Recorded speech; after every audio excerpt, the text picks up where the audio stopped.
Al gran Mario. Eso. Hola, pues vamos a ver, lo primero, gracias a todos por venir, a acompañarnos, a recibir a este fuera de serie, este hermano y amigo. Sabéis un poco la referencia de su trayectoria erudito, no voy a alargarme en sus doctorados, que son 6, y bueno, lo único que me gustaría recalcar es que es un momento bastante importante el hecho de que un hermano judío esté en una comunidad de hermanos cristianos y que lo que viene a contarnos, a compartir, es un poco la esencia, la historia de nuestro propio itinerario de fe, de seguimiento. Entonces, todo lo que sea ese depósito de historia, de conocimiento, de sabiduría que brota de alguien que ha profundizado en ello, que ha ido más allá de lo que nos han contado, que ha ido a la fuente, pues siempre es un regalo, ¿no? Entonces, bueno, pues le damos la bienvenida a esta comunidad de librepensadores, a un librepensador.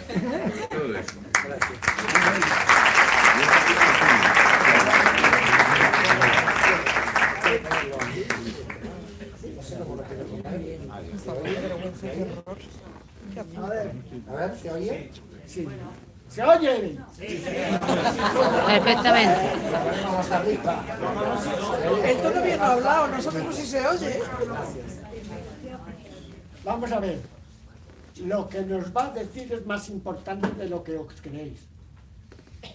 Porque los cristianos tenemos un cacao mental sobre los orígenes de nuestro cristianismo. Pero un cacao tremendo.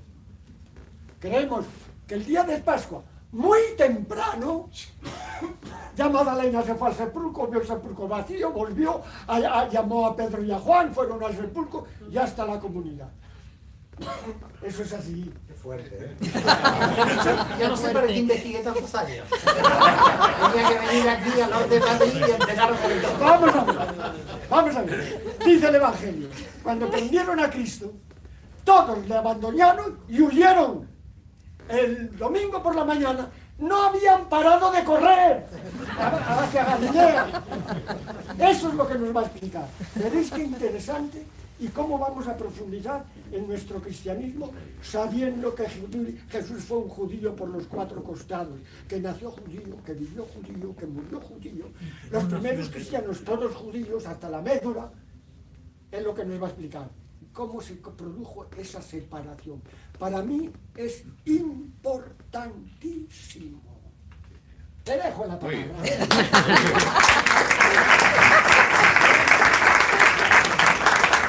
Bueno, para mí es un momento muy emotivo. La verdad no sé cómo agradecerles esta recepción. Tengo que tratar de distanciarme de las emociones, porque si me pongo emocionado empiezo a llorar y digo... Gracias, Fray Marcos. Gracias a la familia aquí madrileña que me está acogiendo, a María aquí, María Jesús, con toda la familia, que me tienen ahí en el altillo con el Shema Israel. Cuando yo llegué, la casa cristiana, esta es una casa cristiana, muy bien, y el Shema Israel ahí, que aquí me está pasando algo raro. Y después cuando empecé a investigar por internet lo que Fray Marcos habla, dije, pero yo pensé que era hereje. Ya me di cuenta que soy muy conservador a lo de Todos los cristianos somos herejes del judaísmo. Sí, la verdad, yo me sentí hereje hasta que le escuché, Fray Marcos. Ahora ya no sé si soy muy conservador, porque es impresionante el libre pensamiento que tiene este hombre, ¿eh? Así que le felicito, agradezco a todos que estén aquí, agradezco a muchos amigos que han venido de tan lejos. Y muy emocionado por varios motivos. Para mí el primer motivo de emoción, no sé si ustedes han visto algo en mi biografía, pero yo desciendo de los judíos que fuimos expulsados de España en 1492. Y mi familia viene de Toledo del siglo X. Por lo tanto, en realidad estoy en casa. Y por lo tanto, que me acojan de este modo para mí es muy emocionante, después de tantas generaciones de hablando ladino, judeo-español antiguo en mi familia. Así que les agradezco a todos esta recepción, porque yo siento que he vuelto a mi patria. En segundo lugar, ya no como español, sino como judío, y ahí hablo ya como hermano de Jesús y pariente directo, llevo en mis venas orgullosamente la sangre de Jesús. Es decir, que todos los judíos del mundo tenemos que estar muy orgullosos de que el gran rabí de Galilea haya tenido esta prédica por otro gran rabí que fue Saulo de Tarso, porque sin Saulo de Tarso tampoco sé muy bien hasta dónde iba a llegar el mensaje. Así que la verdad, un gran rabino utópico, como era Yoshua de Nazaret, con un gran gerente de marketing que fue Saulo de Tarso. Creo que entre los dos hicieron una campaña increíble de llevar al Dios de Israel a todos los pueblos, o a la gran mayoría de los pueblos. Tengo una hora, bueno, en principio tengo una hora, quizás me quede toda la noche. Fray Marcos me dijo que yo aquí me puedo quedar toda la noche. La gente cuando digo toda la noche me está mirando con cara de pocos amigos. Hemos traído el bocadillo. ¿Me han traído el bocadillo? Para nosotros. Bueno, para vosotros sí, de jamón. Yo todavía estoy bajo la ley. Lo bueno es que los que están bajo la gracia pueden comer el bocadillo de jamón. Y lo malo de que los que estamos bajo la ley es que miramos con muchas ganas de cómo lo comen. Pero bueno, en principio tenemos que situarnos en Judea en el siglo I. Judea en el siglo I era realmente un polvorín de judíos peleándose entre sí, de diferentes grupos.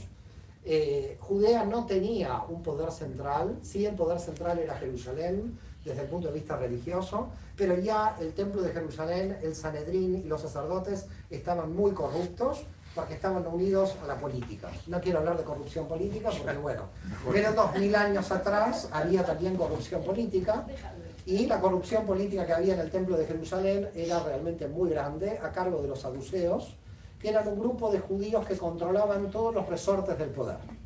Es decir, controlaban el Sanedrín. El Sanedrín en realidad no era la representación política del pueblo judío, era la representación más bien religiosa, pero los saduceos controlaban el Sanedrín, eran aliados del Imperio Romano, por lo tanto los judíos saduceos, los más ricos de Israel, los más ricos de Judea, estaban totalmente metidos en los negocios turbios con el Imperio Romano. Controlaban entonces el Sanedrín, controlaban toda la estructura del poder militar, eran odiados por todo el pueblo judío. Aproximadamente, según Flavio Josefo, eran 10.000 judíos los que habitaban como saduceos en Jerusalén, y los saduceos se decían descendientes de Sadoc. Sadoc era, en la época del rey David, un sumo sacerdote, estamos hablando del 1000 a.C., un sumo sacerdote muy importante, del cual ellos descendían legendariamente de él. Los saduceos no creían en la resurrección de los muertos.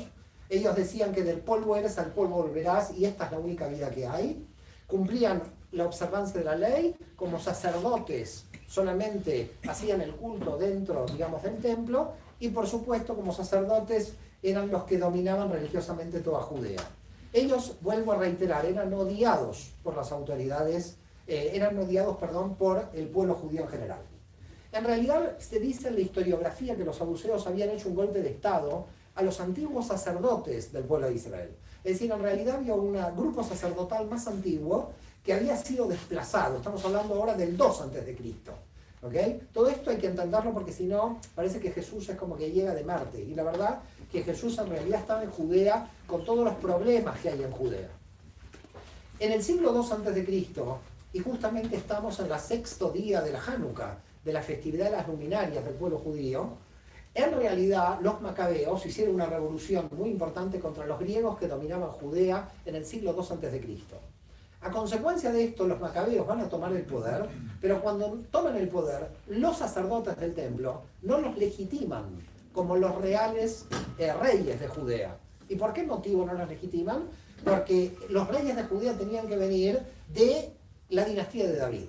Es decir, en realidad el Mesías que tenía que reinstaurar al reino de Israel tenía que ser descendiente del rey David, y por lo tanto los macabeos no eran una familia que pertenecía al rey David, no tenía dinastía davídica. Por lo tanto, como los sacerdotes antiguos desconocían que los macabeos eran los legítimos herederos al trono, los macabeos entraron con el ejército y sacaron a todos los saduceos que estaban contra su política. Es decir, se apoderaron del poder religioso. Y el poder religioso, que había desconocido la autoridad de los macabeos, se fueron esos sacerdotes al desierto de Judea, creando las comunidades de los esenios. Los esenios de Qumran, de las cuevas del Mar Muerto, son los descendientes de los sacerdotes originales antiguos que se negaban a reconocer a la dinastía macabea. Por lo tanto, los macabeos pusieron sacerdotes corruptos en el templo. Los sacerdotes de la época de Jesús no son los sacerdotes originales, porque los sacerdotes originales estaban desplazados en el desierto y eran los esenios de Qumran. Para que quede claro entonces, los esenios son los verdaderos sacerdotes antiguos desplazados, y los sacerdotes modernos corruptos eran los que habían impuesto los macabeos para controlar el poder religioso en el templo. Mientras tanto, en el mismo momento que sucede todo esto, en el siglo II a.C., comienza a aparecer una serie de maestros en Israel que comienzan a interpretar libremente, como Fray Marcos, libremente, la Torá. Empezaban libremente a interpretar, ¿no? Usted aquí interpreta el Evangelio sin imprimatur, ¿no? Sin control. Bueno, empezaron a aparecer los rabinos. ¿Qué era un rabí? Un maestro que no tenía ningún control por parte del Sanedrín, por parte de las autoridades de Jerusalén. Empieza a haber un movimiento como de democrático en las bases del pueblo judío, donde cada judío, es decir, diversas comunidades judías, iban siguiendo diferentes rabinos o diferentes maestros.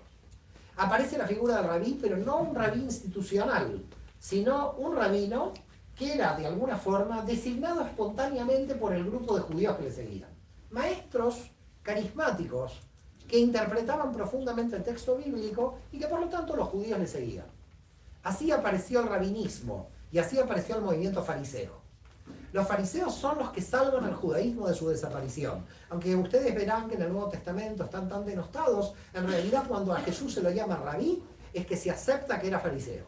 También Jesús era fariseo, lo que pasa es que era un fariseo de otro modo, de un modo diferente a los fariseos con los que él discutía. Después veremos qué tipo de discusiones tenía que Jesús con los fariseos. Pero lo importante entonces es que en el pueblo judío, en Judea, había tres grandes grupos. Los sacerdotes del templo de Jerusalén, los saduceos, que dominaban el templo, aliados del Imperio Romano, que no creían en la resurrección y que no creían que ningún Mesías iba a salvar a nadie. Los fariseos que esperaban la restauración mesiánica de la dinastía de David y que eran los libreinterpretadores del texto bíblico a través de esos judíos que libremente elegían a diversos maestros de la ley, y los esenios que directamente en el desierto esperaban que Dios vuelva, baje la Merkabá, baje el carro de Dios y salve al pueblo de Israel, porque entendían los esenios que el ser humano no se podía redimir solo, sino por ayuda de la divinidad. En estas condiciones aparece después, en otra época ya, Yeshua de Nazaret, Jesús. En verdad, no sé si recurrir a los apócrifos o no, porque no tenemos casi información de la niñez de Jesús que tenga que ver con la niñez, sino uno va a los apócrifos. Es decir, son los apócrifos donde nos dan información sobre la niñez de Jesús. Y hay en la información, además de que Jesús era muy indisciplinado de niños, según los apócrifos. ¿Ok? Lo que tenemos de Jesús, más que la indisciplina, también es un elemento para mí, varios elementos importantes de apócrifos que tienen que ver con la historia real de Jesús. Primero que todo, María, Miriam, sobre la madre de Jesús. ¿Por qué? Importante, porque en los apócrifos se trata de que Miriam estaba en el templo como hija de uno de los sacerdotes del templo de Jerusalén. Con lo cual, ustedes los conocen, Ana y Joaquín, que no están en el texto canónico. Ana y Joaquín aparecen en apócrifos. Con lo cual es curioso que la tradición católica tome a los abuelos de Jesús dentro del canon, pero sin el canon, porque lo toma de apócrifos. Así que Joaquín y Ana, que son los abuelos de Jesús, Joaquín, dice el texto, era muy rico y era sacerdote en el templo de Jerusalén. Quiere decir que hay algo muy importante. María era Cohen, María era hija de un sacerdote. Cuando Jesús va a ser detenido después por las autoridades judías y después pasado a las autoridades romanas, ellos saben que tienen al nieto de un sacerdote del templo. Por lo tanto, Jesús no es un XX, un NN para las autoridades del templo de Jerusalén. Jesús es hijo de María, una huérfana de uno de los sacerdotes del templo de Jerusalén. Jesús es por la vía de María, nieto de un sacerdote. Estaba en un rango no igual porque el sacerdocio iba por línea paterna, pero sí era hijo de una mujer que, por lo tanto, nieto de un sacerdote del templo. Esto es algo muy importante de determinar, porque también después vemos que Juan, a partir de Zacarías, ahí también hay otro sacerdote, ¿ok? Con el padre de Juan, con lo cual tenemos otro sacerdote más. Como se puede ver, el movimiento judeocristiano, como se va a llamar después, tenía muchos elementos en relación con el poder. Es decir, era gente que no era de clase baja, sino en cierto modo de clase media y clase media alta, en muchos casos. Lo importante aquí a destacar es que en el movimiento fariseo del siglo I, no todos pensaban exactamente del mismo modo. Había fariseos más duros y fariseos más blandos. Había fariseos, podríamos llamarlo hoy, más ortodoxos, y fariseos mucho más flexibles. ¿Ok? Ya en el siglo I estaban estas divisiones, los más liberales y los más conservadores. Los fariseos más conservadores eran los que entendían que la ley había que aplicarla a rajatabla. Si esta es la ley está por encima de la vida de la persona. Entonces, por ejemplo, si alguien enfermaba el sábado, los fariseos de la línea dura decían, el médico no puede ir a curarlo. Porque si se muere el sábado, que se muera, hay que respetar el sábado. Estos eran los fariseos de la línea de Shammai. Los fariseos de la línea de Hillel, la línea flexible, decían, la ley no fue dada contra la vida, sino fue dada por la vida. Por lo tanto, la línea de Hillel dice, hay que enviar un médico para curar a la persona. No se viola el sábado por enviar un médico. Queda claro las dos posturas más duras y más flexibles. Voy a tomar otra postura. Ustedes saben que en el judaísmo existe el divorcio de términos religiosos. En verdad no empezó de manera tan bonita el divorcio en la ley de Moisés. El divorcio en la ley de Moisés empieza como repudio del hombre a la mujer. Empieza de manera muy machista dentro de la ley de Moisés. Luego, con la tradición, se equilibran los derechos de la mujer y entonces hay divorcio en el judaísmo ya desde siempre. Nunca hubo prohibición al divorcio, desde el punto de vista religioso. La línea de Shammai dice, solamente el divorcio lo voy a permitir por adulterio. No hay otro caso. La línea de Hillel era más flexible. Era como divorcio en cualquier caso. Es decir, la línea de Hillel pertenecía al área flexible. Tanto es así, espero que las mujeres que estén presentes no se molesten, porque lo dijo Hillel, lo que voy a decir. Si tu mujer te cocina mal, te puedes divorciar, dice Hillel. Lo dijo Hillel, yo aquí no tengo nada que hacer. Nada más me miren mal, esto fue hace 2000 años. Por eso cocinan bien. Bueno, en consecuencia tenemos líneas liberales y líneas duras. Cuando vemos a Jesús que empieza a debatir con fariseos que le dicen no puedes curar al enfermo en sábado, eran fariseos, pero de la línea dura. Pero él no era no fariseo, él era de la línea flexible, de la línea de Hillel. Entonces empiezan a aparecer rabinos que cogen temas de Hillel y temas de Shammai y van apareciendo como grupos intermedios. No todos los rabinos interpretaban duro, no todos los rabinos interpretaban liberal. Había rabinos que interpretaban 70% liberal, 30% conservador. Había rabinos, entonces cada uno iba tomando de estos extremos. Por lo tanto, en el caso que nosotros encontramos del enfermo del sábado, cuando Jesús está curando a un enfermo el sábado, que los fariseos van y le dicen, esto no se puede hacer el sábado, había fariseos que dicen, sí se puede hacer el sábado. A tal punto que hoy la tradición judía está con Jesús, que se puede curar el sábado.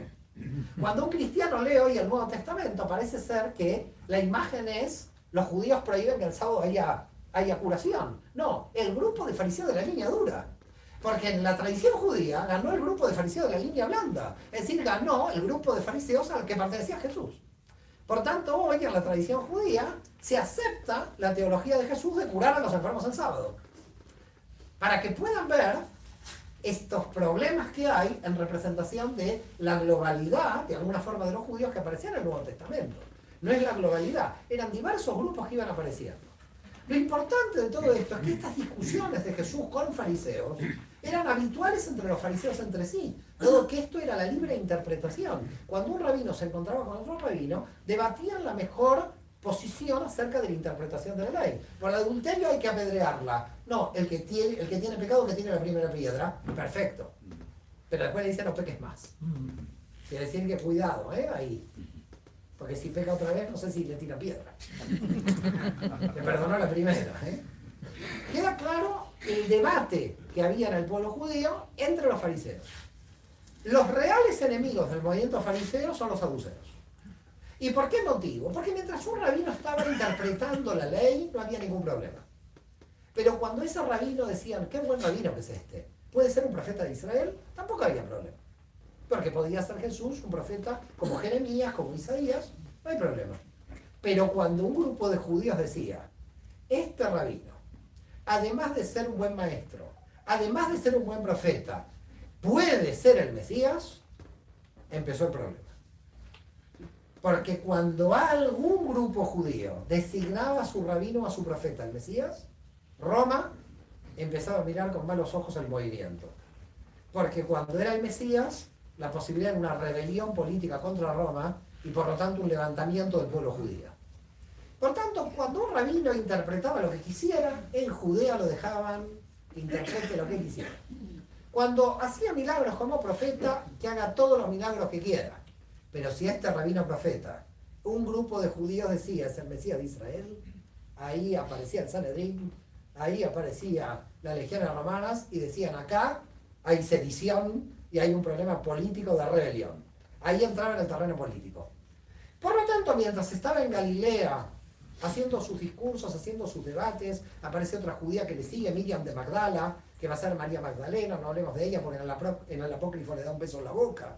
Entonces, todo esto, y un rabino que se podía casar tranquilamente, así que podía tener pareja, todo esto en el mundo judío no es ninguna cosa de, oh, ¿qué pasa aquí? Junta mucha gente en Cafarnaúm, ¿ok? Junta mucha gente en Cafarnaúm, hay mucha gente que le sigue en Galilea, habla del reino de Dios, habla de todos los hombres somos iguales, va a llegar el Mesías, va a haber la paz universal. Muy bien. Mientras tanto, los celotes ultranacionalistas judíos dicen, este es un traidor, ¿qué paz universal? Nosotros estamos en lucha contra Roma. Alguien que hable de paz con Roma es un traidor. Por lo tanto, los celotes no veían muy bien un Mesías que hablara de paz, sino que indudablemente tenía que ser un Mesías que hable de guerra. Algunos de los judíos que le seguían a Jesús de la primera hora creían realmente que iba a ser un Mesías militar. De hecho, se piensa que el principal discípulo, seguramente Yehudá o Judas, creía que realmente hasta el final de que él se iba a armar a una rebelión militar. Probablemente era el más fanático de los seguidores de Jesús de la primera hora. Y que después se desilusiona porque no hay rebelión militar. Ahora la pregunta es, ¿cómo podemos llegar a saber, con qué prueba, de que este grupo realmente soñaba, no con el reino de paz y el Cristo que nos va a traer luego Pablo, sino que realmente pensaba en términos de una posible rebelión militar, cuando en Hechos de los Apóstoles, capítulo 1, versículos 6 y 7, después de la resurrección de Jesús, aparece la única pregunta que se le hace a Jesús luego de resucitado. La única pregunta que se le hace a Jesús luego de resucitado por parte de los apóstoles es, ¿cuándo restaurarás el reino de Israel? Esa pregunta no es el reino de Israel fantasmagórico de la metafísica de San Agustín, la Jerusalén celestial. Eso es una rebelión militar contra Roma. Esa pregunta es ¿cuándo declaras la rebelión? Es decir, luego de resucitado, los judíos que le seguían no entendían que había aquí un mensaje de paz. Entendían que el Mesías tenía que cumplir en el marco dentro de la mentalidad de los judíos celotes que hacían una rebelión contra Roma. No sé si me están siguiendo el problema que hay aquí. Por lo tanto, entonces, queda claro cuando le ponen Yeshu de Nazaret Rex y Audeorum, el INRI. Porque en realidad fue ajusticiado, porque realmente podía ser un Mesías de tipo político que pudiera levantar. Esto es independiente de su pretensión de poder levantar, porque queda claro que en la pretensión de él no hay levantamiento. Pero Roma actuaba de manera de represión anticipada. Aquí había un Mesías que, por más paz que él de alguna manera tomara en el discurso, podía llegar en algún momento a cambiar y volverse celote, y por lo tanto tenían un tipo de problema militar. Con lo cual, este grupo, luego de la resurrección de Jesús, comienza a entender que Jesús es el verdadero Mesías de Israel. Estamos hablando de entre 100 y 120 judíos. Acá viene una pregunta. La famosa pregunta de la teología clásica católica de tantos siglos. Y los judíos no la reconocieron. A ver, en el siglo I había 5 millones de judíos. Judíos en todo el imperio romano y en Babilonia. 120 judíos declaran que una persona es el Mesías. Imaginen que hoy aquí declaramos que Fray Marcos es el Mesías. Yo lo declararía, la verdad me encanta. Que lo sepa. Pero que cuidado como termina los Mesías. También que lo sepa. En consecuencia, declaramos nosotros Fray Marcos el Mesías. Ok. Y los españoles no lo reconocieron. Claro, ¿quién se entera el Lugo de que este hombre es el Mesías? Cuando en la teología católica dicen los judíos no lo reconocieron, es como un absurdo. No había WhatsApp que llegara a todos los judíos a ver en Éfeso, en Roma. No estaban interconectados a esta velocidad. Los judíos no lo reconocieron porque no se enteraron de que Jesús era el Mesías. Porque un judío de Alejandría se levantaba a la mañana a abrir un negocio. El judío no lo reconoció, no se enteró. Así que cuando en la teología dicen y los judíos no lo reconocieron, les puedo decir los judíos no nos enteramos. No es que no lo reconocimos. No nos enteramos. Hubo 100 personas que dijeron, este es el Mesías y los demás nada, no sabían nada. Por eso es importante entender a Pablo de Tarso. Porque Pablo de Tarso es el que dice, vamos a informar a esta gente de que apareció el Mesías. No había internet, señores, no podía nadie enterarse a toda velocidad. Por lo tanto, los judíos no es que no lo reconocimos, los judíos fuimos los únicos que lo reconocimos.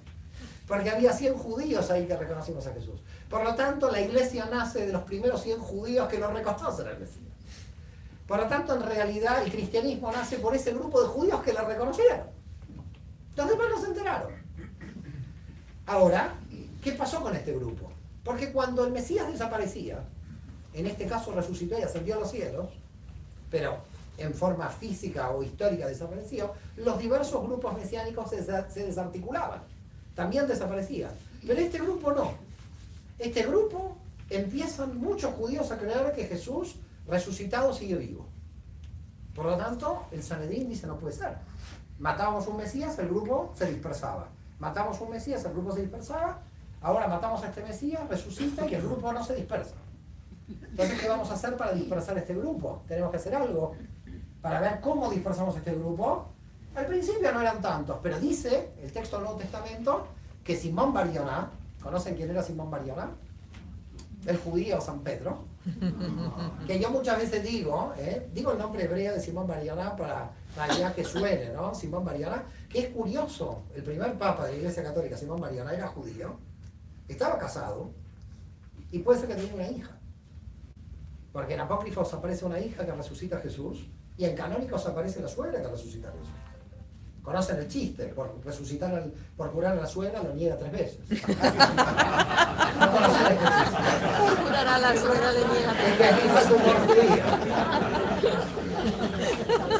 Por eso lo negó. ¿Cómo curas a la suegra? Bueno, en consecuencia, dice el texto del Nuevo Testamento, y Simón Bar-Yoná convirtió 3.000. ¿Qué convirtió 3.000? 3.000 judíos de Jerusalén. ¿Qué fueron? ¿Al Vaticano? No había Vaticano. ¿Se pusieron crucifijos? No se pusieron, nadie se ponía crucifijo.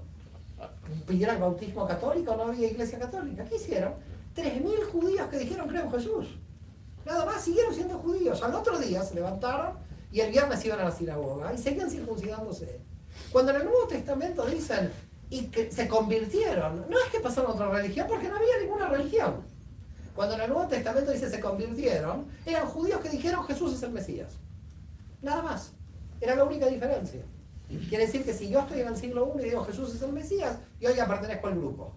Pero yo sigo con mi judaísmo. Voy a la sinagoga, hago todo lo que pertenece al mundo judío, porque todavía no hay cristianos. En realidad son judíos que creen en Jesús. Si los quieren llamar cristianos, los pueden llamar. Pero esa gente no sabía que estaba fundando una nueva religión. Esa gente creía que todo Israel iba a declarar a Jesús como el Mesías. Así que estaba dentro del mundo judío, lo que después vamos a llamar cristianismo. En el año 39 aparecen ya judíos griegos que se unen al movimiento. La pregunta es, ¿por qué aparecen estos judíos griegos? ¿Cómo aparecen judíos griegos en Jerusalén uniéndose al movimiento? Porque ustedes saben que hay 3 festividades que se iban en peregrinación al templo de Jerusalén. Pesaj, Shavuot y Sukkot. Pesaj, Pentecostés y las cabañas. En estas 3 festividades, los judíos de todo el mundo, por lo menos una vez por año, tenían que ir en alguna de estas 3 fiestas a Jerusalén a orar y a rezar. Cuando venía judíos de Cirene, justo al de Cirene lo cogieron ahí para que coja la cruz. Simón de Cirene venía de Libia, venían gente de Grecia, venían de todo el mundo. Los que venían de Grecia, estos algunos dijeron Jesús es el Mesías. Y esto permitió que el mensaje de que Jesús es el Mesías empiece a llegar a las comunidades judías de todo el mundo.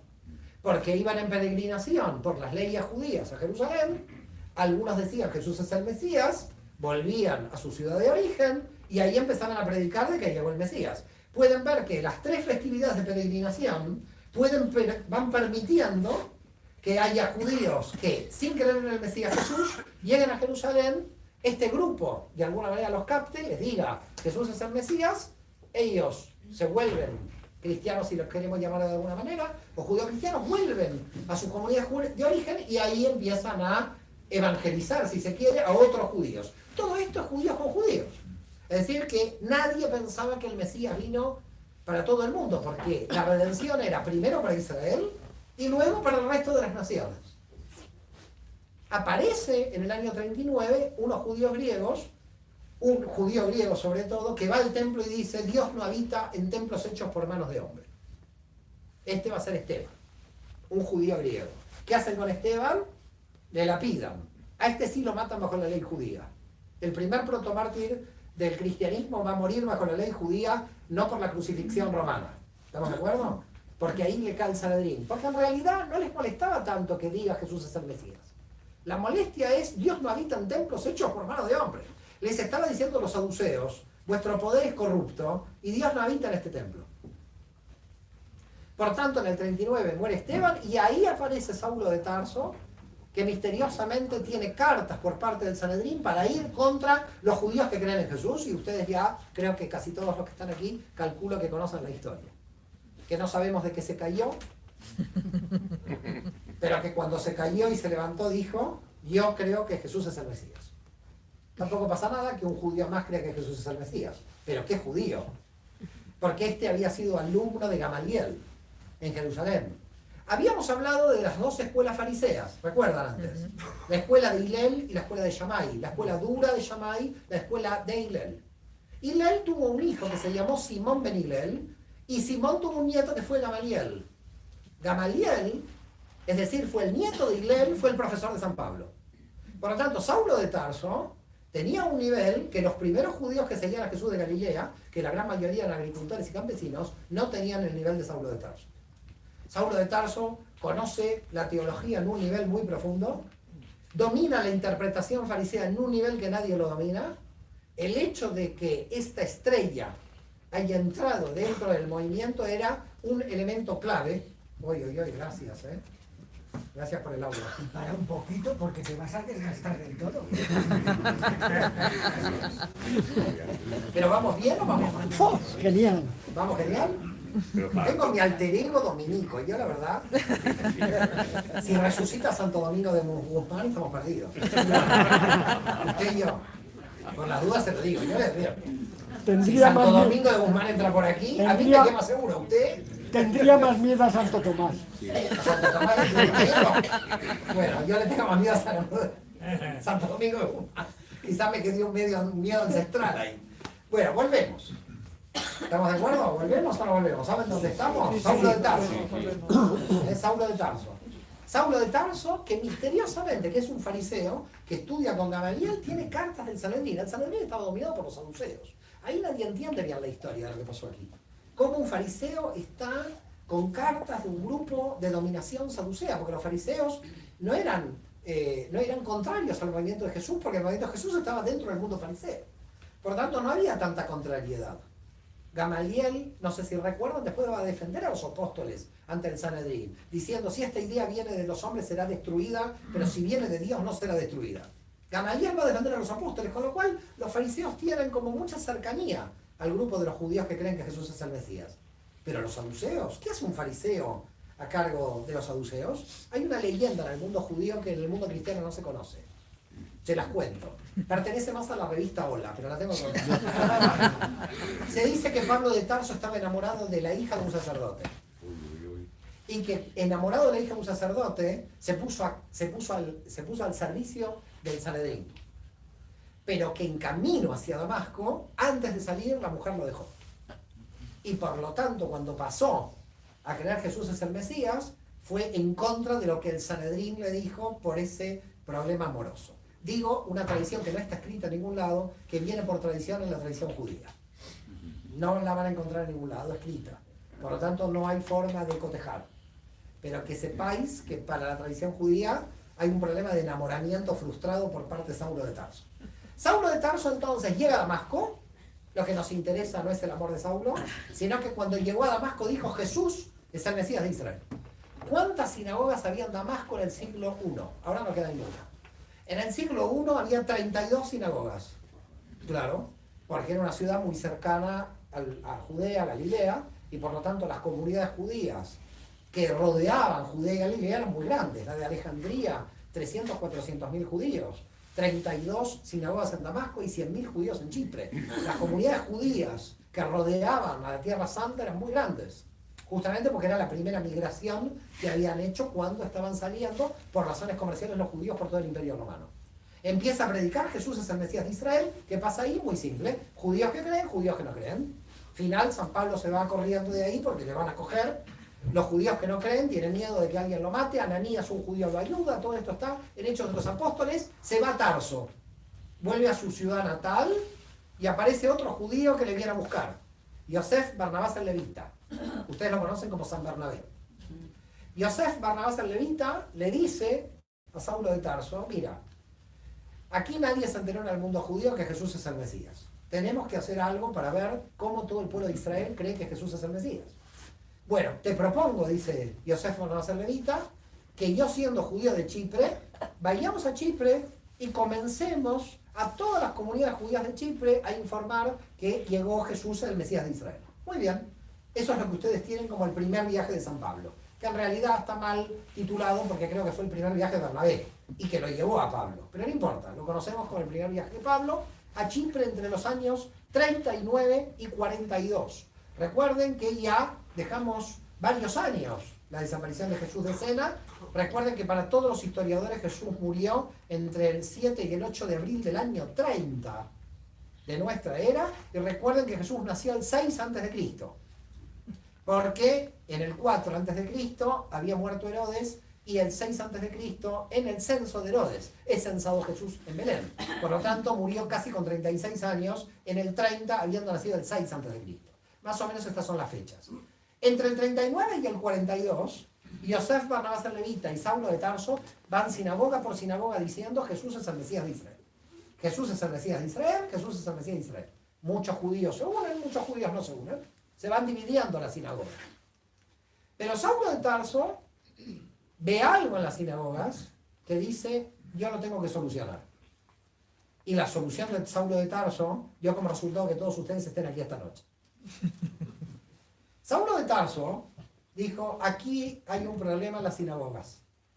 Hay un problema en las sinagogas como lo que está sucediendo en las sinagogas. Y ahora voy a explicar qué sucedía en las sinagogas del siglo I para que puedan comprender lo que quiso solucionar Pablo y cómo salió lo que quiso solucionar. Así que hay tres cuestiones. ¿Qué dio Saulo de Tarso? Imaginemos que Saulo de Tarso entra y esto es una sinagoga del siglo I. Las sinagogas del siglo I, a diferencia de las sinagogas del siglo IV en adelante, no solamente recibían judíos, recibían a todos los gentiles que se querían convertir. Luego no lo pudieron hacer porque cuando la iglesia tomó el poder en el Imperio Romano, se le prohibió al judaísmo realizar la judaización. Así que luego las sinagogas quedaron judíos para judíos. Pero en el siglo I, y menos I y menos II, las sinagogas que existían en la diáspora eran sinagogas que dejaban entrar a los gentiles. Entonces, ahora vamos a lo que vio Pablo y vamos a una sinagoga del siglo I. En la sinagoga del siglo I, en las primeras filas de la sinagoga, había judíos. Estos serían los judíos. Los que tengo aquí. Inclusive el topólogo.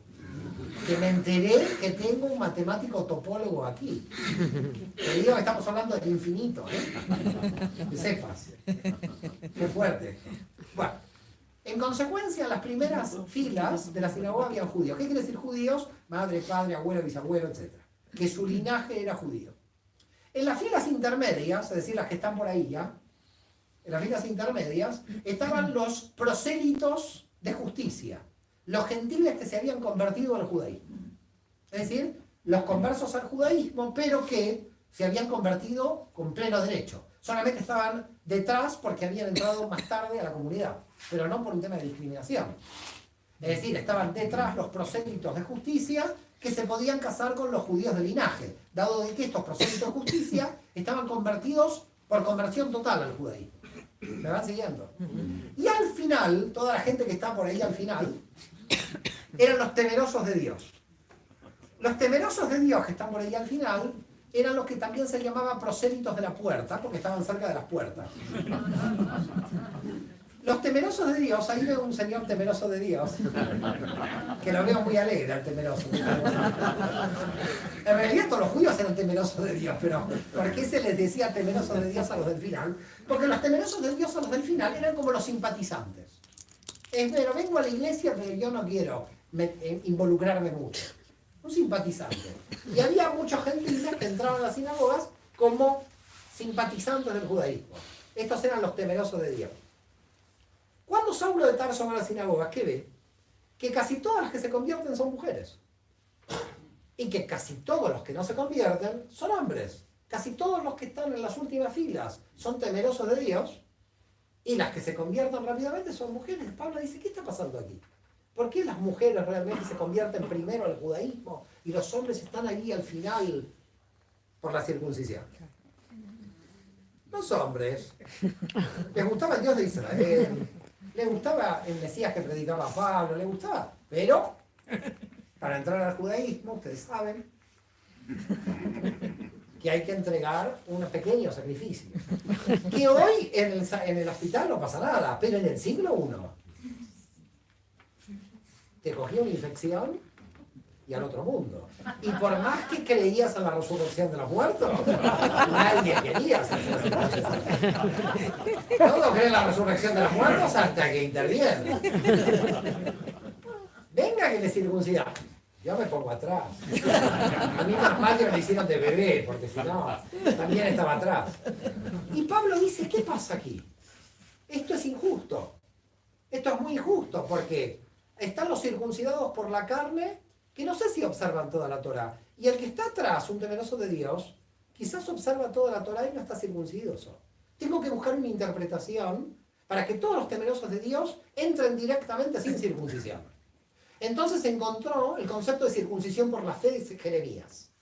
Y dijo, vosotros los temerosos de Dios también son parte de Israel, porque pueden cumplir la Torá a pesar de no tener la circuncisión, porque tenéis la circuncisión en el corazón. Y la gente, ¡ah! ¡Viva Pablo, viva Pablo! Toda la gente.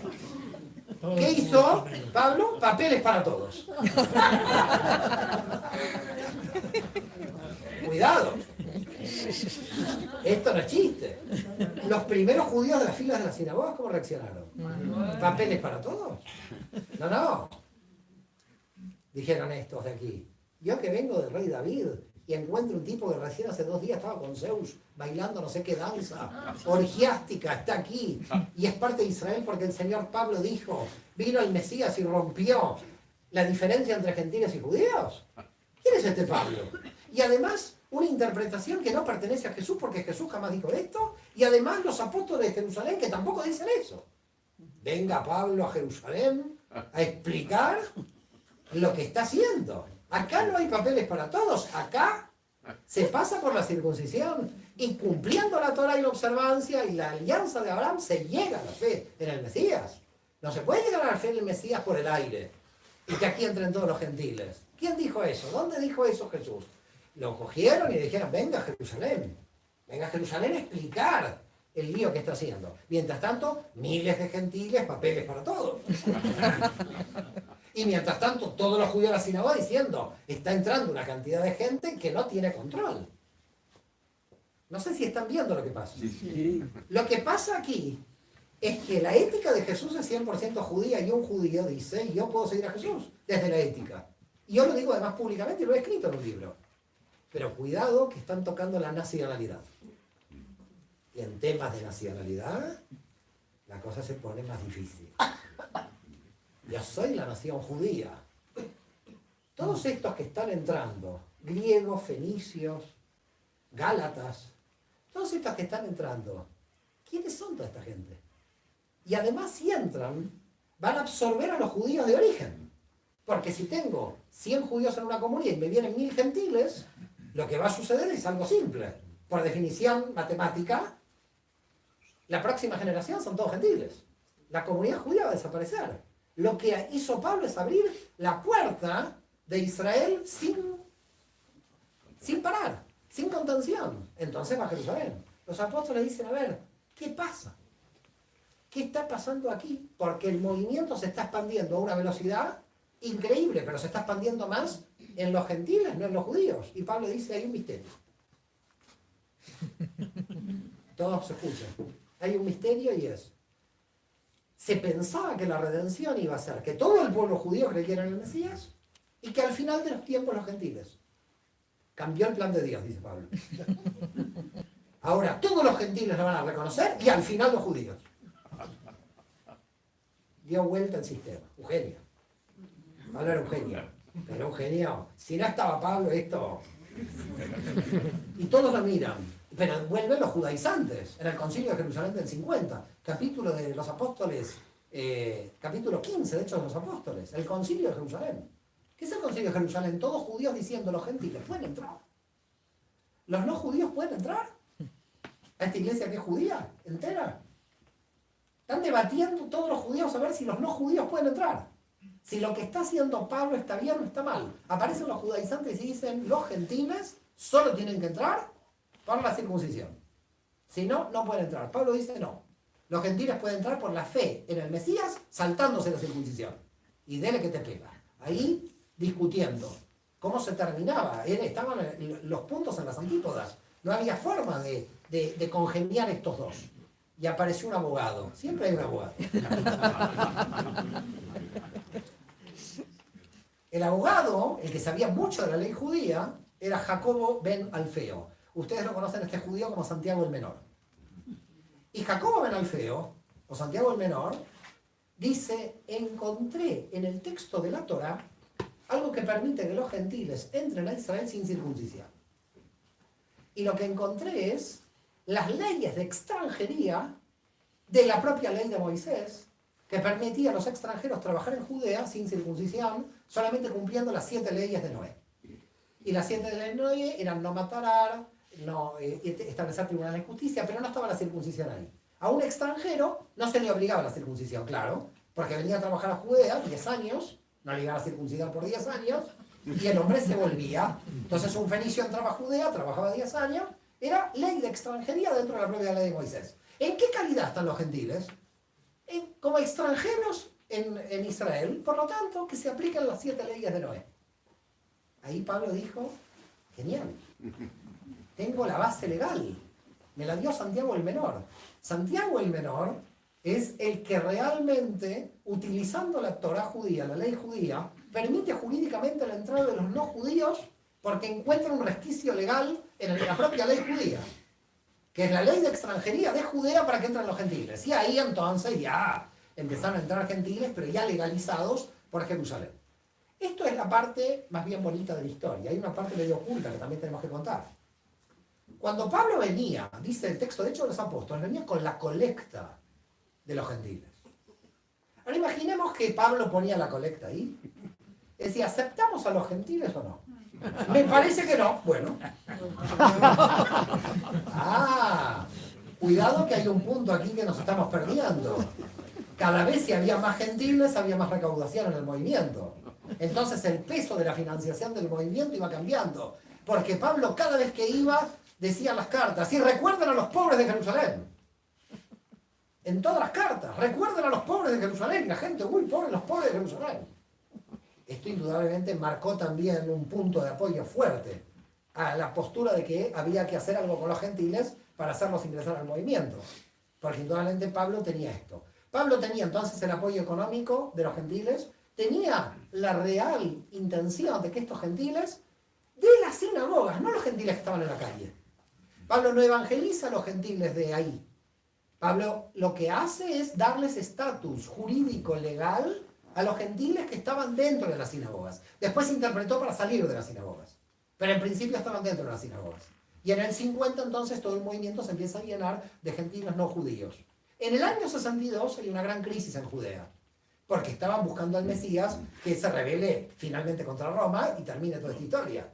Con lo cual había como permanentes conatos de rebelión, movimientos de rebelión en Judea contra el Imperio Romano. Ya estamos terminando, ¿eh? Para la gente que está pensando cuándo termina esto. Los judíos de las primeras filas están contentos. Los de los temerosos de Dios no lo sé. Ahora que los temerosos saben por qué entraron. Pero los de la nación de la primera fila Es están. que los de atrás tienen miedo que saques el cuchillo. No voy a ser tan... Voy a ser Paulino. Yo hubiera sido Paulino, le digo, ya lo dije públicamente. Bueno, con lo cual, entonces, ¿en qué situación estamos? Año 62. Año 62, con actos de rebelión, los saduceos reprimen más a todos los fariseos. Había una represión brutal contra todo el pueblo judío, porque el pueblo judío se quería levantar contra Roma. Entonces el problema eran los saduceos y el Imperio Romano persiguiendo y reprimiendo a los judíos que se querían levantar. Y en esa represión mata un batanero a Jacobo ben Alfeo, a Santiago el Menor. ¿Okay? Lo tiran del pináculo del templo y cuando cae luego le pegan. No muere por cristiano, este muere porque es parte del movimiento fariseo. De hecho, en el Talmud, en la tradición oral hebrea, aparece Jacobo ben Alfeo como Jacob el Sadik, el justo. Es decir, Santiago el Menor aparece en la tradición judía como un hombre judío justo, del judaísmo. Por lo tanto, siguen los conatos de rebelión, pero en el 62, muerto Santiago el Menor, el que toma como jefe del grupo es Simeón, San Simeón. No sé si lo conocerán, pero San Simeón era primo de Jesús. Y por lo tanto, como primo de Jesús, también judío, decide, con toda la comunidad de judíos que creen en Jesús, de Jerusalén, cruzar a Transjordania. Porque dice, se viene una rebelión judía y aquí vamos a morir todos. Con lo cual esto es una locura. Veo que los celotes ya están tomando toda la rebelión, Roma va a reprimir, y entonces, ¿qué vamos a hacer? Y él salva a estos judíos que creen en Jesús cruzando a Transjordania. Transjordania se llamó con los ingleses, ¿eh? Era Nabatea en la época del Imperio Romano. Cruzaron hacia la zona de Nabatea, la actual Jordania. Y así se salvaron los judíos que creían en Jesús en Jerusalén. Pero la matriz de Jerusalén perdió contacto con sus filiales a partir de la guerra judía que se produce en el 66. Con lo cual, del 62 en adelante, ya no había centro religioso de los judíos que creían en Jesús. Todas las comunidades iban ya por libre. Éfeso iba por libre. Todas las comunidades paulinas iban todas por libre porque habían perdido el contacto con Jerusalén, que habían pasado los judíos que creían en Jesús hacia Nabatea. Se había perdido la jerarquía, se había perdido el contacto. Y esa pérdida de contacto dio lugar a que todo el movimiento diaspórico que había creado Saulo de Tarso se hacía más fuerte, porque no tenía control de ninguna jerarquía de Jerusalén. En el 66 comienza la rebelión judía contra Roma. Comienza por un tema económico. Gessius Florus, el procurador, el que era Poncio Pilatos, pero de esta época, Gessius Florus entró con las tropas romanas, las legiones, al templo de Jerusalén y dijo, ¿qué es esto? El tesoro del templo. Ustedes saben que en el templo se juntaba el tesoro del 10% de todas las ganancias de los judíos de todo el mundo, el 10%. Y dijo, esto es de Roma. ¿Esto es de Roma? Todo el mundo judío fue contra las legiones que salieron velozmente frente a Siria. Y fue una guerra terrible, 500.000 judíos muertos, varias legiones romanas destrozadas. Duró del 66 al 70, 4 años de guerra. En esos 4 años de guerra, termina la guerra en el 70 con la destrucción del templo de Jerusalén. Y con la destrucción del templo de Jerusalén, muchos judíos de todo el mundo dicen, recordemos que alguien dijo, de esta piedra no quedará piedra sobre piedra. Entonces muchos judíos más se convirtieron, dicen Jesús es el Mesías, porque indudablemente ya había profetizado la caída del templo. Vuelta San Simeón a Jerusalén a reconstruir la comunidad judía que cree en Jesús, de los que estaban en Nabatea, y en ese momento asume Vespasiano como emperador de Roma desde el 69 al 79, y muere Vespasiano. Vespasiano es el que empieza la guerra contra Judea, pero finalmente la termina Tito, su hijo, porque Vespasiano en el 69 es elegido emperador. Por lo tanto, Vespasiano es elegido emperador, Tito sigue la guerra contra Judea, Tito entra en el templo, destruye el templo, y Tito luego va a ser emperador. Tito va a ser emperador del 79 al 81, muere Tito en el 81 y va a ser emperador su hermano Domiciano. ¿Por qué cuento estos emperadores? Por lo que va a pasar con Domiciano. Domiciano, hermano menor de Tito, hijo menor de Vespasiano, de la familia de la aristocracia romana de los Flavios, va a ser emperador del 81 al 96. Pero van a pasar dos cosas importantísimas en este gobierno imperial. Domiciano le llega información que los sobrinos nietos de Jesús están en Galilea y le llega información que estos sobrinos nietos quieren declarar una rebelión mesiánica contra Roma. Y detiene a 2 sobrinos nietos de Jesús de Galilea, que en el año 92 se los lleva a Roma, y los pobres eran campesinos que no tenían nada que ver, solamente que eran sobrinos nietos de Jesús, y le dice, ¿ustedes quieren hacer una rebelión contra Roma? No, de ninguna manera. Nosotros queremos seguir cultivando ahí lo que estamos cultivando. Por lo tanto, dice Domiciano, los dejo que se vuelvan, porque no constituyen problema. 60 años después de la muerte de Jesús, Roma está cogiendo a los sobrinos nietos porque teme que de la familia de Jesús apareciera una rebelión militar. Nuevo argumento a por qué murió Jesús 60 años antes, para que Domiciano los llame.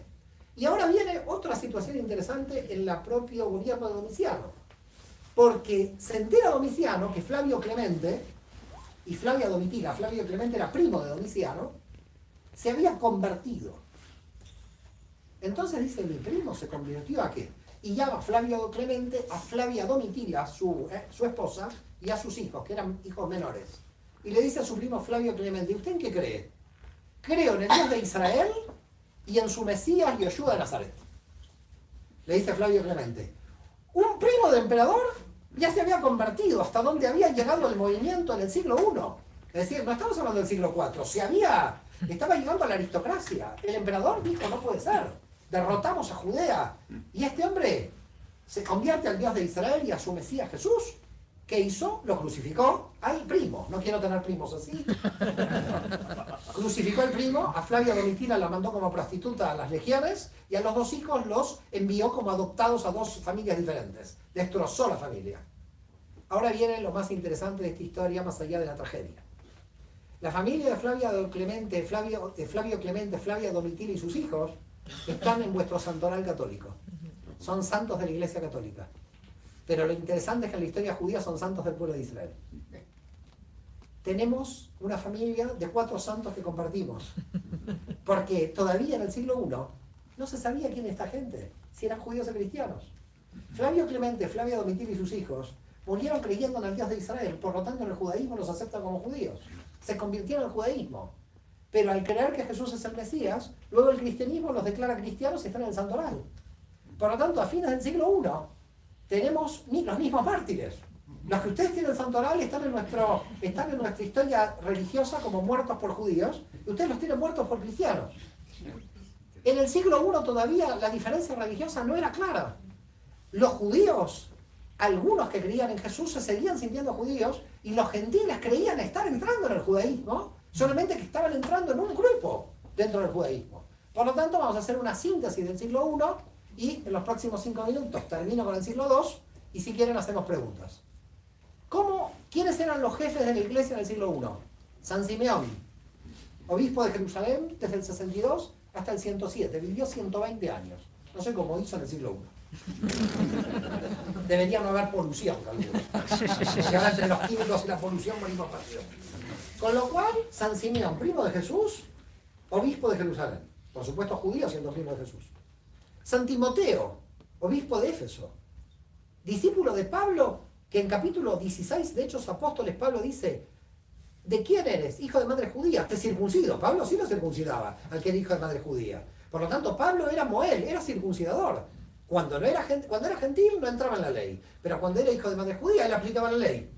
Por tanto, Timoteo, que se había convertido al judaísmo porque el propio Pablo lo hizo judío, como dice Hechos de los Apóstoles, como obispo de Éfeso. Y luego como 4º papa, que pobre no sabía que era papa, pero bueno, 4º papa en el orden de sucesión romana, San Clemente Romano. San Clemente Romano que nosotros los conocemos como Clemente ben Yehudá, hijo de Judá. Es decir, el 4º papa en el orden de sucesión romana, hijo de un padre judío y madre gentil. Medio judío, el 4º papa, que es San Clemente. Tengo una historia muy bonita con San Clemente, que la cuento rápidamente porque la prelatura del Opus Dei me había invitado a Roma y me llevaron a Roma a visitarla. Y le digo, yo quiero orar en hebreo a San Clemente. ¿En hebreo a San Clemente? ¿Por qué? Porque es judío, no sabían. Y los mandé a las catacumbas. Y entonces fueron a buscar los folletos y se enteraron, ahí uy, era judío, Clemente Romano. Bueno, ahí se dieron cuenta que Clemente Romano, yo les tuve que avisar ahí. Que me atendieran muy bien, que sepan. Con lo cual, la cuestión es Y el cuarto, que me está faltando, está escribiendo el Apocalipsis San Juan. San Juan el Evangelista, señores, el jovencito, que tenía 14 años o 13, no tenía barba. En la época de Jesús, lo vemos escribiendo el Evangelio de Apocalipsis, fines del siglo I. Los 4 principales dirigentes de la iglesia cristiana del siglo I, los 4 judíos. Simón, Timoteo, Clemente, hijo de Judá, y San Juan. Pero entonces, ¿cómo se dividió el cristianismo? ¿Qué pasó aquí? Esto sucedió en el siglo II. En el siglo II hubo una segunda rebelión judía contra el Imperio Romano, y en consecuencia, como segunda rebelión judía, pasó algo inaudito, que nunca había pasado. No solamente se rebelió Judea, esa segunda rebelión fue del 114 al 117, y contó con el apoyo del Imperio Parto. Los partos que hicieron, no sé si saben dónde estaban los partos estaban en Persia. Los partos contactaron con los judíos y les dijeron: si nos apoyas contra Roma, reconstruimos el templo de Jerusalén. Y los judíos dijeron: yo me uno a cualquiera que me diga que reconstruya el templo de Jerusalén. Con lo cual los judíos de todo el imperio pasaron a la categoría de traidores al imperio. Pero todos, no los de Judea solamente. Porque el imperio parto estaba permitiéndoles la reconstrucción del tercer templo de Jerusalén. Con lo cual, los judíos y los gentiles de las comunidades fundadas por Pablo empezaron a decir: nosotros no podemos pertenecer al mundo judío, porque con esta rebelión en Judea estamos siendo traidores al imperio. ¿Cómo un romano va a entrar en nuestra comunidad sabiendo que esta comunidad es una comunidad nacionalmente fiel a la rebelión que están haciendo los judíos contra el imperio romano? Por lo tanto, las comunidades en el 120, 130 comienzan a pensar, las comunidades fundadas por Pablo, llenas casi todos ya de gentiles, con pocos judíos porque había pasado mucho tiempo, de empezar a pensar de que ellos tenían que tener una identidad diferenciada de estas comunidades judías, porque primero que eran todos gentiles, que ya no respetaban la observancia de la ley, creían en un Mesías judío, creían en la Biblia judía, leían la Biblia judía, pero que había que hacer algo para que los romanos no interpretaran que ellos pertenecían a una nación que se estaba rebelando contra el imperio. El cristianismo le dio al mundo, al Dios judío, al Mesías judío, las escrituras judías, pero desnacionalizó la religión judía y la internacionalizó. Y al internacionalizarla, permitió que todos los judíos llegara vía internacional a lo que después van a ustedes llamar el cristianismo. Muchas gracias a todos.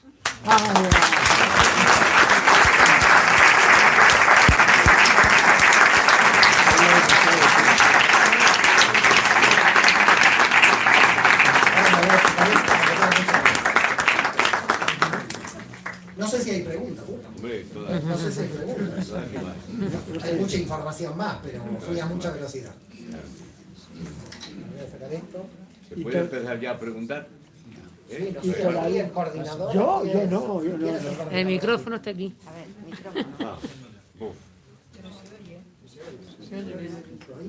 Bueno, en primer lugar, deslumbrante. Entonces, claro, un piojo como yo no puede preguntar nada a Internet. Usted es Internet al completo. Gracias. Se me ocurren muchísimas preguntas. Empiece. Bueno, en primer lugar, admiro su conocimiento de la teología católica y de la escriturística, vamos a decir, católica. Pero sí que me gustaría que usted me indicara cómo ve usted el mundo católico en general, no el mundo católico Fray Marcos, que es la excepción. ¿Cómo interpreta usted? Y segunda pregunta, meramente para comenzar, porque si luego no hay preguntas, le pregunto más. Todo esto que usted nos ha sintetizado maravillosamente, a una gran velocidad, es cierto, pero se le sigue muy bien.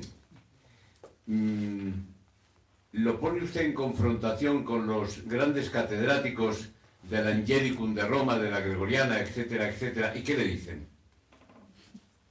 Bueno. Usted será mi Simón de Sirene, el que me levante la cruz. Mi Vía Crucis, tengo aquí a Simón de Sirene que me va a ayudar. Porque si respondo a esto. A ver, ¿cómo yo veo el mundo católico? Primero, el mundo católico es muy grande.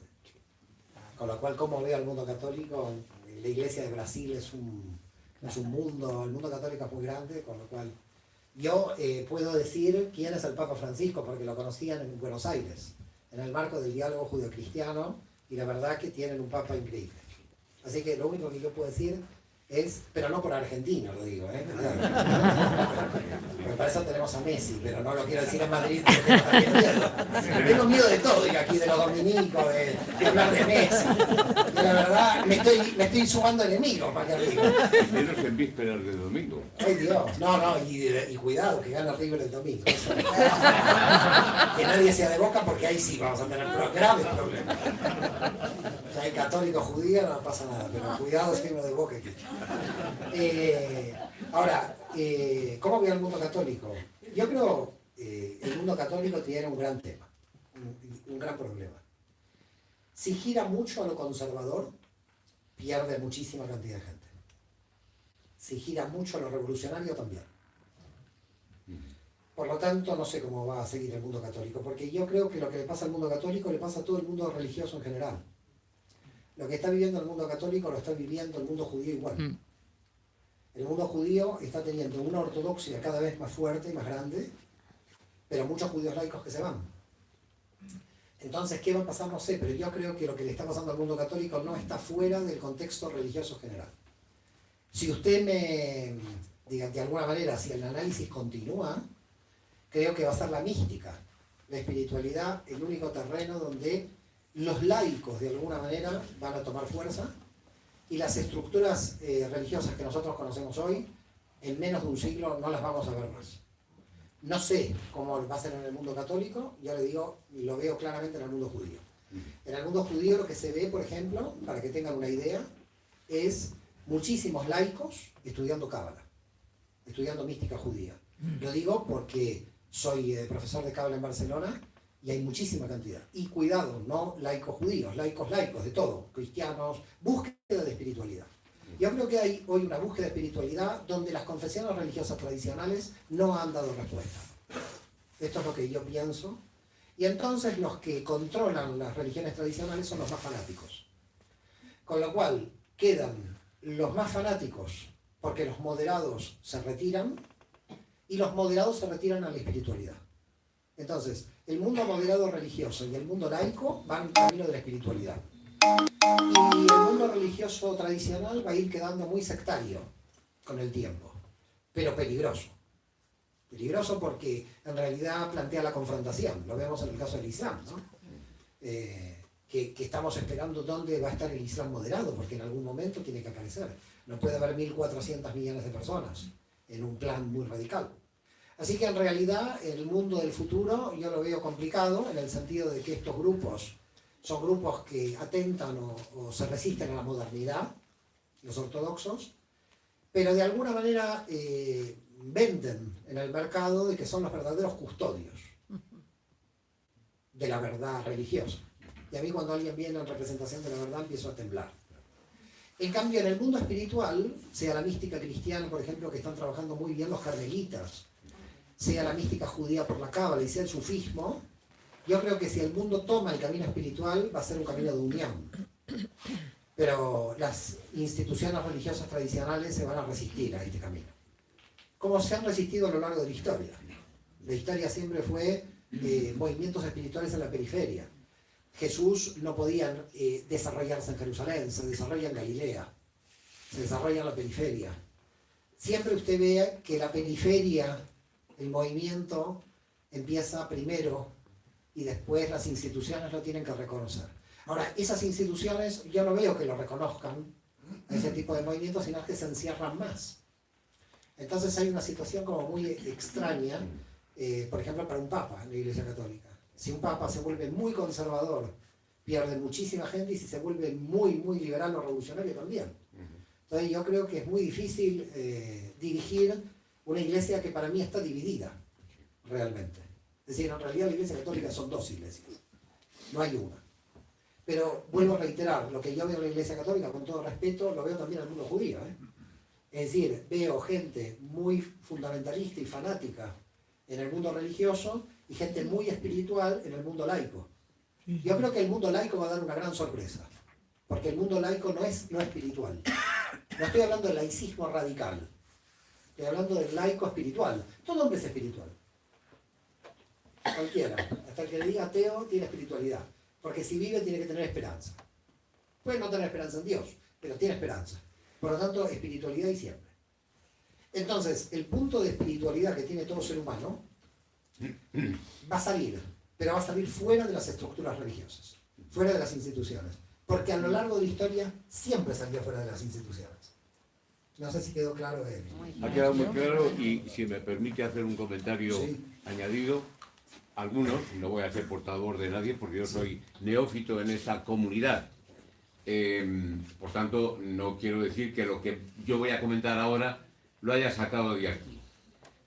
Yo hasta hace unos años creía ingenuamente en la encarnación de Dios, en Jesús. Ahora creo que Jesús es el divinizado. Es decir, en vez de creer en Dios encarnado, creo en el hombre divinizado. En ese sentido, si luego usted no tiene otra pregunta por ahí, le preguntaría, ¿para usted Jesús de Nazaret puede ser un modelo de vida? ¿Fue para usted la persona de la que conocemos que ha estado más cerca de Dios? Más cerca de Y me Dios. falta lo de los historiadores Dios mío, católicos de la estoy guerra. llenando de preguntas. Yo me quedo ya toda la noche con este hombre. Pobre la gente. No sé si hay gente que quiere preguntar. Él quiere sacar el bocadillo, me dice. A ver, estoy en un auditorio cristiano y un cristiano tiene que sentir que Jesús tiene que estar cerca de Dios, si no estamos perdidos, si no esto no es un auditorio cristiano. Natural. El mundo judío cree que todos tenemos una vinculación cercana con Dios. Todos, sin distinción. Por eso se dice en el mundo judío, tú puedes ser del nivel de Moisés. Es decir, cada uno de nosotros tiene el potencial de acercarse a la divinidad. Por tanto, yo creo que ya le respondí. Para nosotros somos todos iguales ante Dios, imagen y semejanza, y no hay superioridad ni inferioridad. Eso no implica que si yo hubiera estado en el siglo I hubiera seguido a Jesús, pero no sé si como Mesías, sino como un rabino muy fiel a la Torá.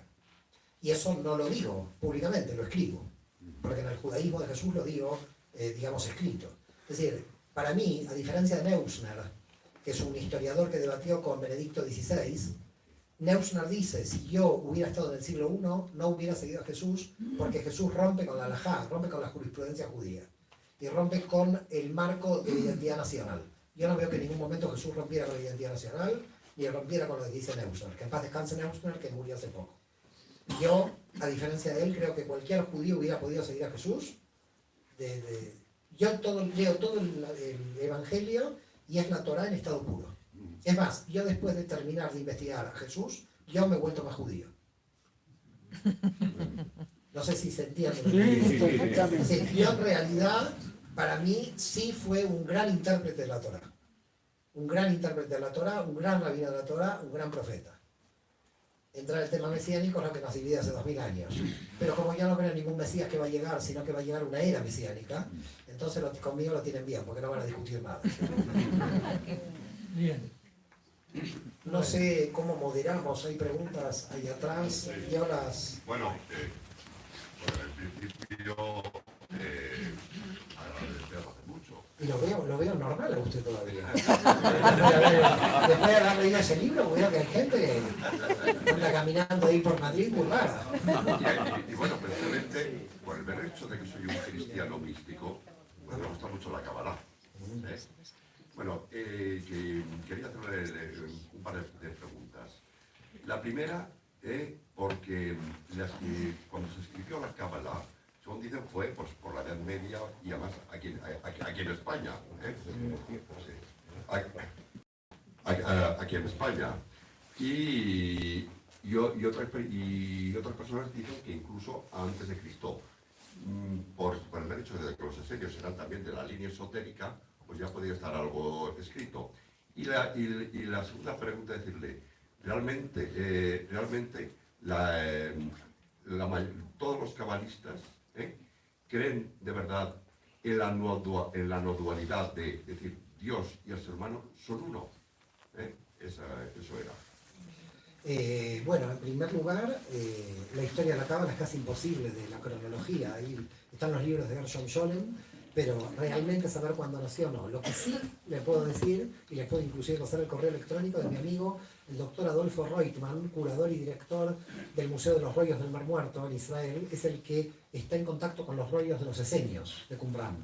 Es más, cuando viaja en avión con un rollo, lo pone al lado y dice que lo bueno es que come 2 veces, come por los rollos también. Porque le ponen los rollos comida en el avión. El doctor Adolfo Reutemann, que es amigo, judío argentino, pero es ashkenazí, no es sefaradí. Bueno, ¿qué vamos a hacer? Adolfo Reutemann, que lo quiero mucho, él está haciendo una investigación de la relación entre los esenios y la cábala. Por lo tanto, lo que usted sospecha es real. Lo que usted sospecha es real. La mística judía empezó con los esenios. La segunda cuestión, más que la de no dualidad, porque usted habló de que como cristiano místico, bueno, como cristiano místico tiene a San Juan de la Cruz, tiene a Santa Teresa de Jesús y tiene a Ramón Llull. Al maestro Eckhart. Maestro Eckhart también. Marcos, a Martín de Gonzalo, que es amigo. Tiene mucha gente, pero el mundo judío sí trabaja mucho la no dualidad. Pero trabaja una no dualidad moderada. No es una no dualidad oriental de la India. No es panteísta. No, por las dudas le digo. Es decir, Dios está en todos lados, pero el mundo no es el lugar de Dios. Es decir, está la Shekinah, la impronta. Dios está aquí, pero nosotros somos otra cosa. Y al mismo tiempo imagen y semejanza. Pero mantenemos la subjetividad y mantenemos la divinidad al mismo tiempo. Es más o menos lo que la teología católica habla con respecto a la humanidad de Jesús, que es humano y divino al mismo tiempo. Nosotros entendemos de que todo ser humano es humano y divino al mismo tiempo. Por eso, no, yo decía, es que más bien pues un panenteísmo. Panenteísmo. Esa es la palabra. La buscaba y no estaba en la Wikipedia. Que el ser humano, además de que es humano, también es Dios, es divino. Así es. Para nosotros... Es manifestación de Dios. Sí, así es. Para nosotros la doble naturaleza que estudia el católico con respecto a Jesús es una doble naturaleza que tenemos todos. Perfecto, muchas gracias. No, de nada. Bueno. Sí.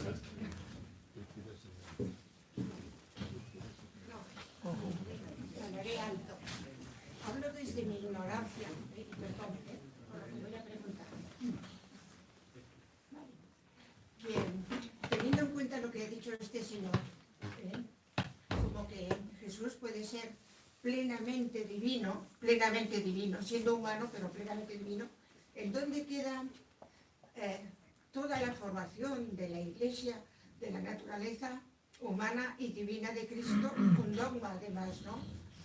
Entonces, ¿dónde nos podemos agarrar? ¿Qué textos bíblicos podemos tener en el cual se puede inclinar hacia la idea que ha dicho este señor? ¿O se tiene que mantener el magisterio de la Iglesia? Hablo desde mi ignorancia, pero quiero saber un poco más claro. La verdad que nunca me pusieron a mí como judío para resolver los problemas de esa. Yo me siento con un problema aquí, con un problema grave. La verdad, con todo el corazón le digo que me está poniendo un problema de la teología católica para que yo la resuelva. Mire, yo soy un simple profesor de mística judía de Barcelona que intenta hacer las cosas más o menos bien en la vida, no me sale todo bien, pero usted está queriendo que yo resuelva la teología de 2000 años de concilios donde grandes cabezas de la iglesia han debatido. La verdad que yo les digo, no sé, con toda la humildad del mundo, no sé cómo resolver. Aquí está Fray Marcos, que probablemente la resuelva. Yo, fuera de la iglesia no hay salvación, señora. Yo desde el concilio de Florencia, que me tiraron afuera, a mí yo... A ver, Fray Marcos. ¿A qué nos agarramos? Y yo digo, a nada, tienes que desagarrarte de todo. Muy bien dicho, muy bien Me dicho. encanta este hombre, me encanta. Oiga, no sé si hay alguna pregunta más. Aquí hay gente que se está poniendo en plan. Yo casi les digo, como soy misericordioso, iba a terminar la conferencia aquí. Pero aquí hay alguna pregunta más. Si hay alguna pregunta más, hacemos la última pregunta. Pero yo quiero terminar con una pequeña oración, que creo que ya me la sé de memoria, no sé, de San Pablo. Diga. En su exposición ha mencionado constantemente la palabra Dios. Me gustaría saber qué entiende usted por Dios. ¿Quién es el que lo podría definir y cuál es su concepto de él? Yo hice una tesis doctoral de 500 páginas sobre esto, que es la tesis de teología de la Universidad de Murcia. Le invito a mi casa, en Barcelona cuando quiera, porque esto a mí me llevó 3 años tratar de responderme esta. Su comunidad es de locos, yo no sé usted cómo hace. Le digo, usted alcanzó los altares, que sepa que usted está más allá del bien y del mal. Te quitaste la chaqueta y tenías que haber traído una coraza. Con los dominicos lo sospeché, pero dije, no, parece gente buena. La verdad, le soy sincero, responder en serio, que si la respondo rápido es un desastre. Si a esta pregunta yo la respondo rápidamente, realmente es un desastre. Porque es mucho el material que hay para definir. Y tampoco quiero salir Dios es amor, porque el problema es que Dios es todo, también el mal. Dios no es amor, Dios es todo. Entonces, definir esto lleva mucho tiempo, pero yo realmente le invito a Barcelona, a mi casa, a no ser que usted me invite a Madrid, entonces vengo, y podemos hablar. Pero Dios es un tema muy complicado, la naturaleza de Dios en el texto bíblico, los nombres de Dios en el texto bíblico. Hoy a la mañana di 4 horas de un seminario del nombre de Dios en Espacio Ronda. Imagínese el problema que presenta explicar lo que usted plantea. No, Está publicada. Está publicada la Dios, tesis. ese anciano barbudo, etcétera, y que anda por ahí, ¿está en alguna parte o realmente ese Dios no existe? No, el anciano barbudo está en el texto de Ezequiel, pero nosotros no creemos en eso, ahora creemos en el infinito. Pero en algún momento creíamos en el barbudo, porque era el Dios de la Merkabah que se llevó a Elías al cielo. Le gusta el barbudo a usted, está contento. Él quería que el barbudo lo llevara. No es argentino el barbudo, así que tranquilo. ¿Es que Dios ha rechazado a su pueblo? Romanos 9:1. ¿Es que Dios ha rechazado a su pueblo? De ninguna manera. Porque yo también soy israelita del linaje de Abraham, de la tribu de Benjamín, San Pablo. Gracias a todos. Gracias.